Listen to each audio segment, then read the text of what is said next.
ఆదిలాబాద్ జిల్లా జైనథ్ గ్రామంలో ఉద్రిక్తత చోటు చేసుకుంది. గ్రామస్తులు బీఆర్ఎస్ నాయకులు ఆందోళనకు దిగారు. రోడ్డు ఎత్తు పెంచడంతో తమ ఇళ్లలోని వర్షపు నీరు వస్తుంది అంటూ ఆందోళనకు దిగారు.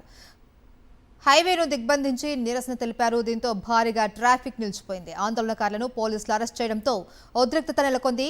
పోలీసులతో వాగ్వాదానికి దిగారు నిరసనకారులు. సమస్యలపై పోరాడుతూ ఉంటే తమపై అన్యాయంగా కేసులు పెడుతున్నారు అంటూ ఆగ్రహం వ్యక్తం చేస్తున్నారు.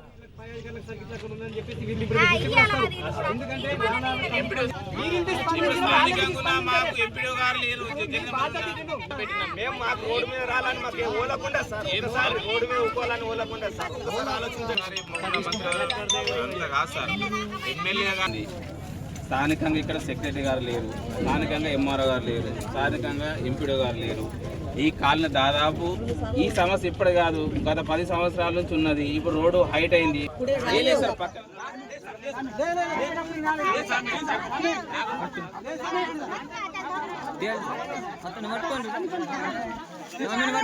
పట్టుకోండి